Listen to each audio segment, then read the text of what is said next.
For those of you familiar with my channel, I recently covered a lot of the games Sega released on the original Xbox and GameCube.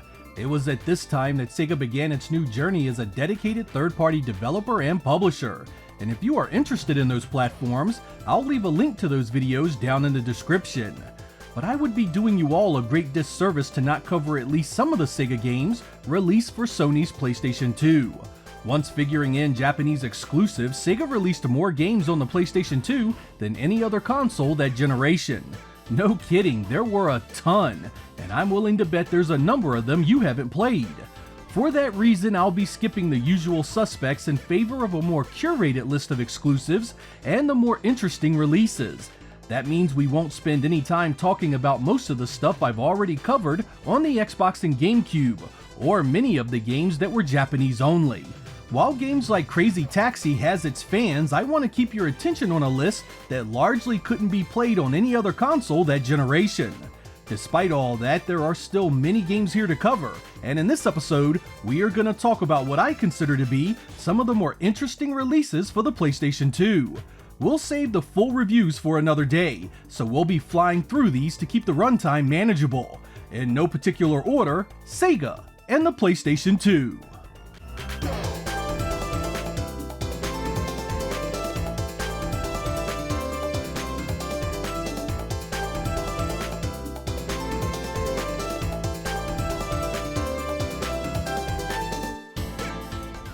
What do you get when you cross House of the Dead with Castlevania?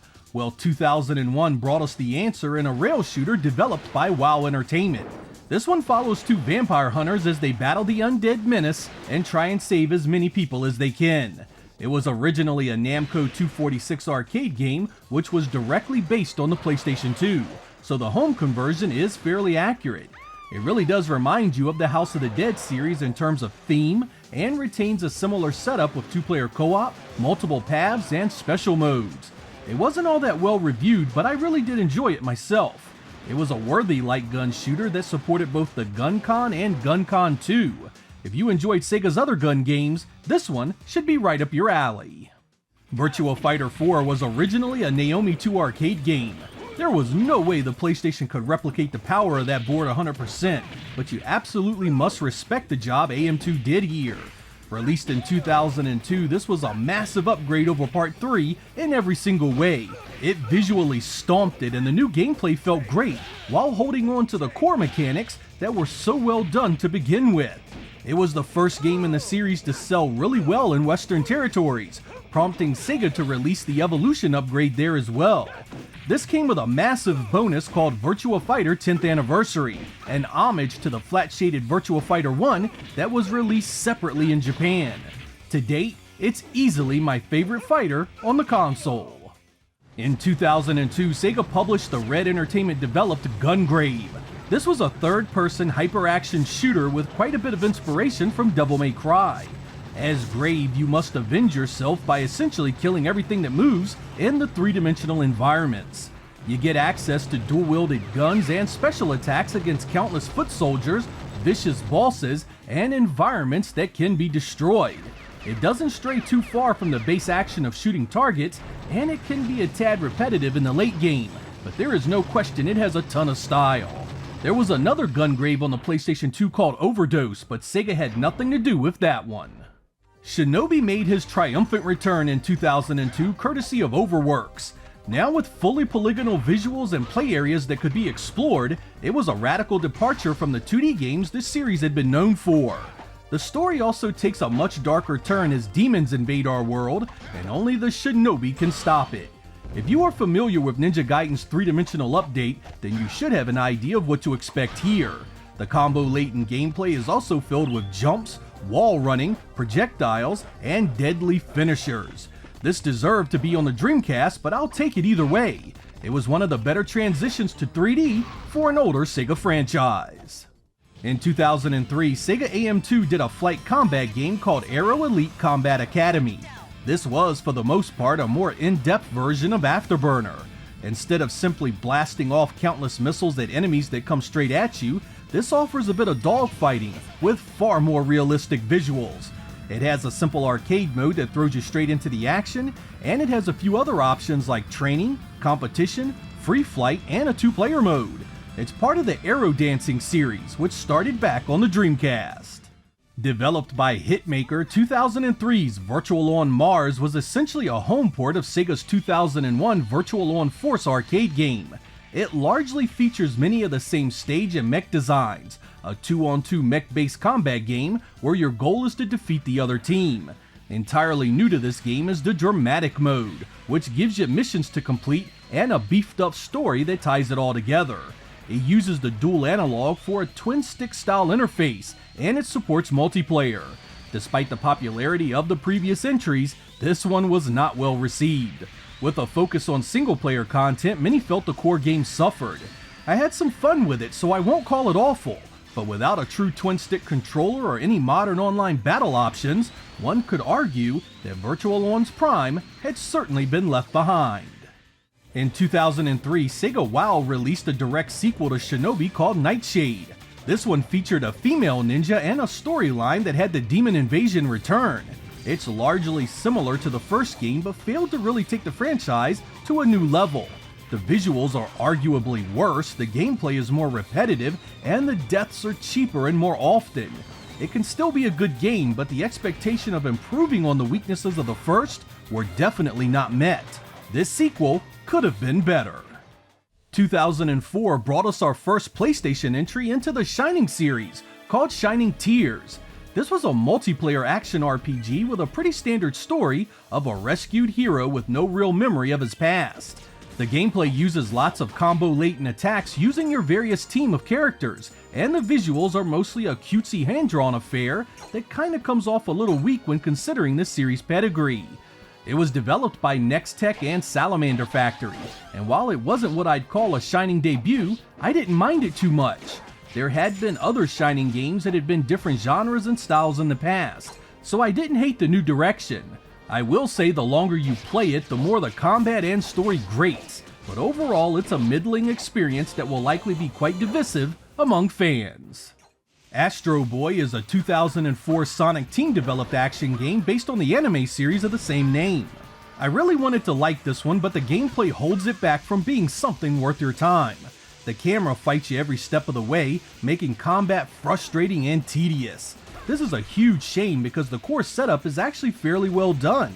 There's a story here that shows Astro Boy as he gains abilities, meets new characters, and defends Metro City with multiple areas to explore.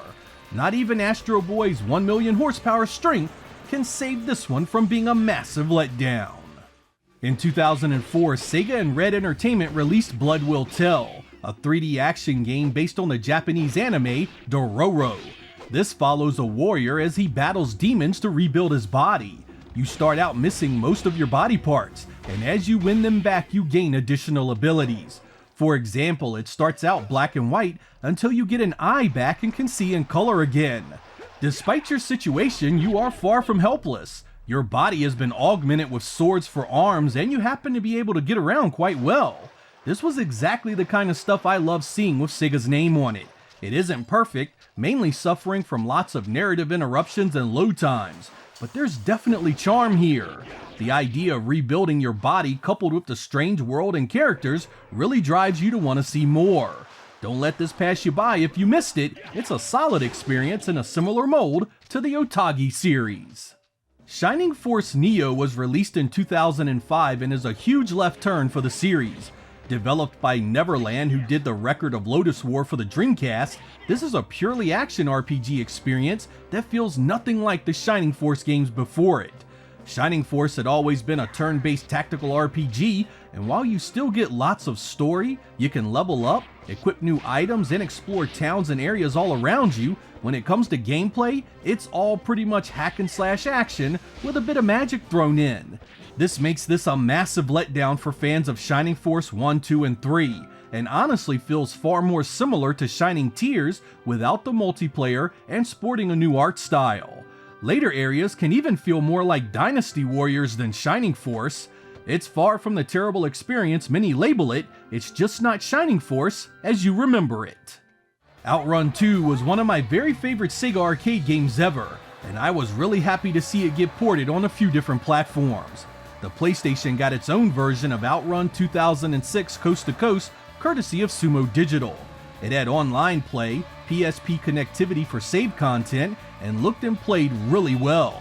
I still consider the Xbox the best console version, but this one certainly held its own. For those of you that dabble in the PlayStation 2 Japanese scene, there is an updated version of this called Outrun 2 SP that cuts the censorship on the girlfriend, adds some new music, and adds support for force feedback racing wheels. It also shipped with a separate music CD in the case. It was a limited release and quite expensive on the secondhand market. It was 2005 when Sega dropped the very first Yakuza title on the PlayStation 2.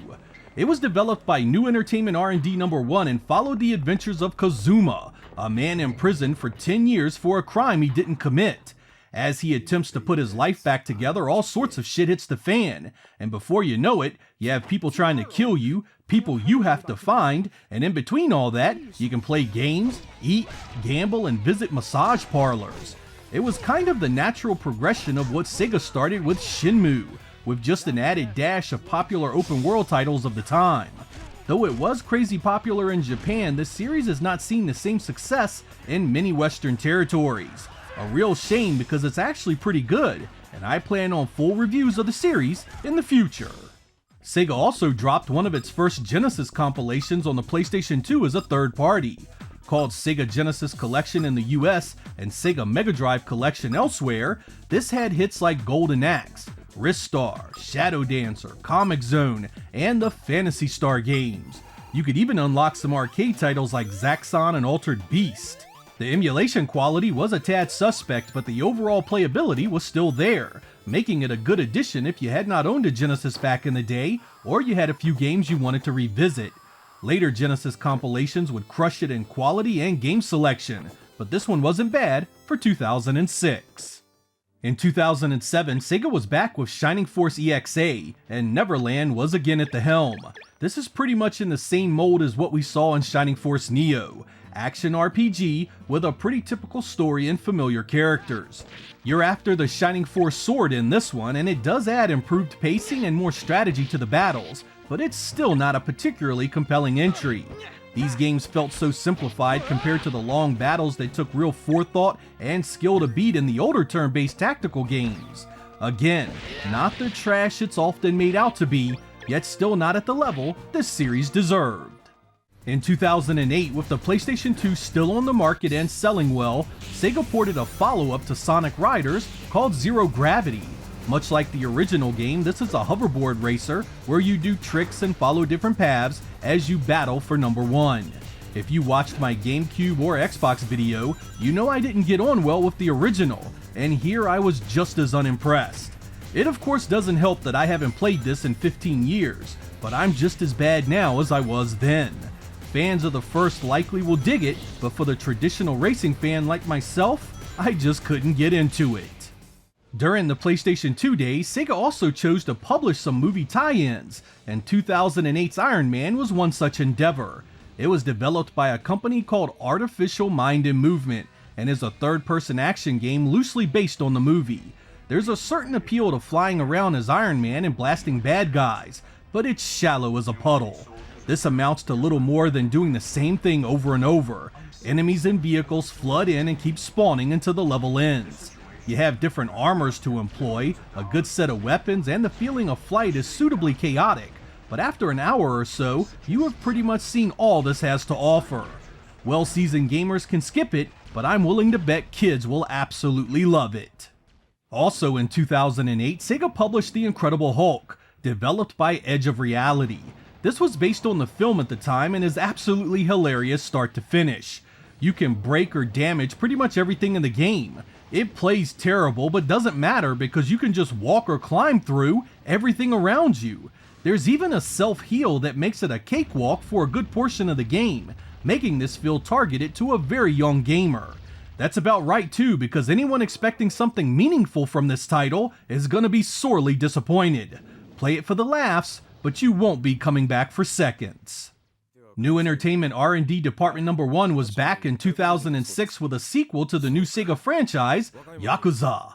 Because this underperformed in the West the first time around, Sega decided to localize it as cheaply as possible this time, leaving the original Japanese voices intact and just adding subtitles. 1 year has passed since the events in the first game, and things are still not settled.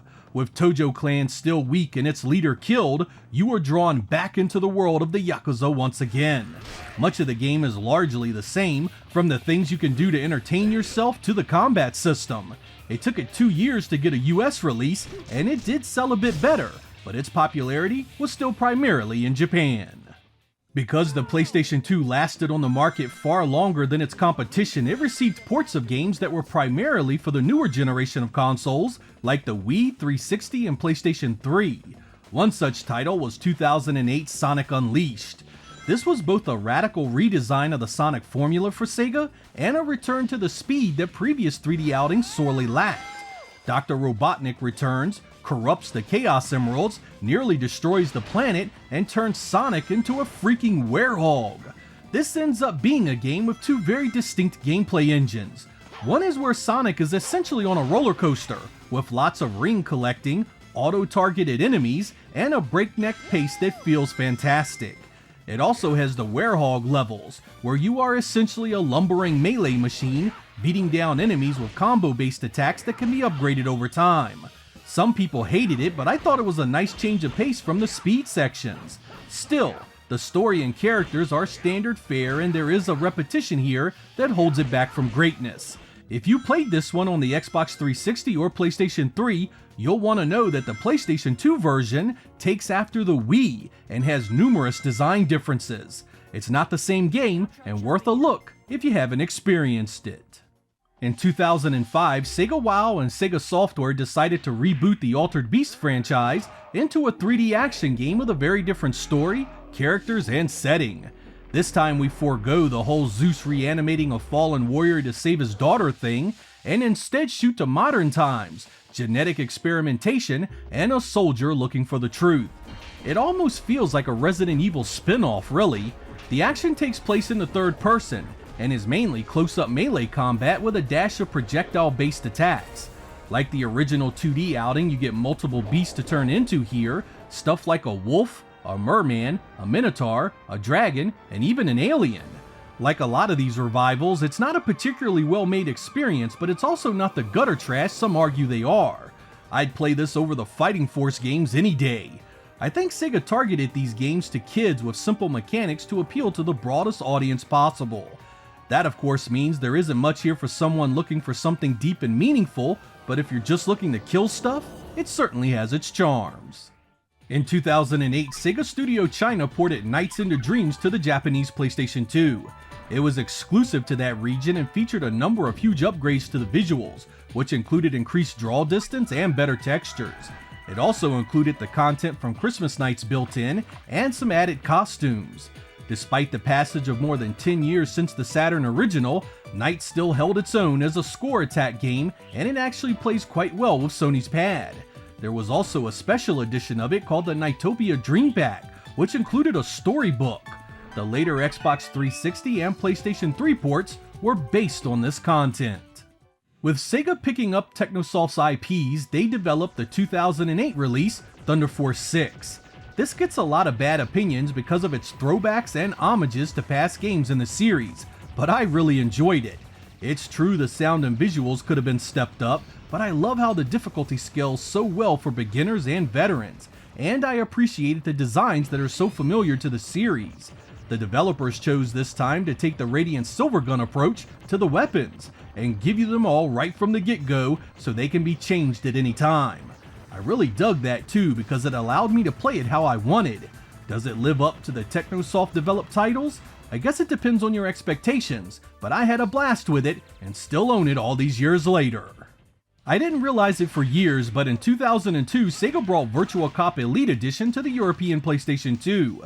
It was a compilation of the first two games in the series that supported Namco's GunCon 2. These ports of the arcade originals featured enhanced sound and visuals while retaining the same great co-op gameplay.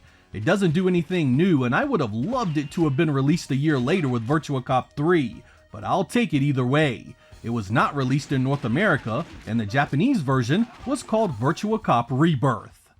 Sega Rally 2006 was a PlayStation 2 Japanese exclusive that continued that great series of racing games. It upgraded the visuals quite a bit while retaining much of the arcade-centric gameplay you knew and loved. It has a load of new cars and tracks, and there was a special edition of it that included an arcade port of the original Sega Rally Championship. It was never ported to any other console and remains a true exclusive to the PlayStation 2. The Sega Ages 2500 games was a series of releases by various developers that were so named for their budget 2500 yen cost. At first they were polygon remakes of classic Sega franchises, before morphing into ports of games spanning many years of Sega home console and arcade hardware. There were a total of 33 volumes with everything from Master System games, Genesis games, Saturn games, and a number of popular arcade games as well. On my first channel I covered these games in a video series that I unfortunately lost the original masters to, so I'll be redoing that video again in the near future. There is a ton to unpack with this series, a lot of good, but also a fair bit of not so good, so it's something definitely worth talking about. For now, let's do a quick montage of what these games included.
The PlayStation 2 was loaded with many more Sega developed and published games than I have shown you here, but I wanted this to be just a taste of a much broader range of games that I intend to cover in the future.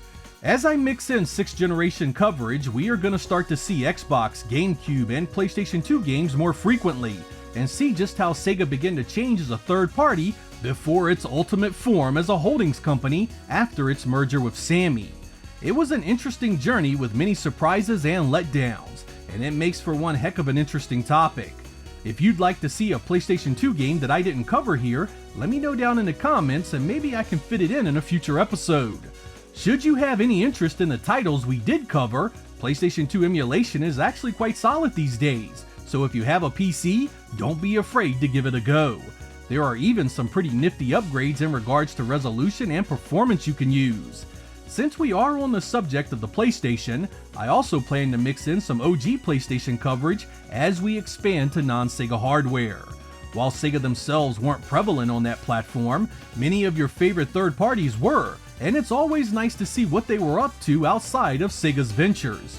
I will of course remain very Sega-centric in my coverage, but in order to grow and keep the entertainment varied, I think you guys will enjoy seeing games from other platforms being featured here. If you are anything like me, the more games, the merrier.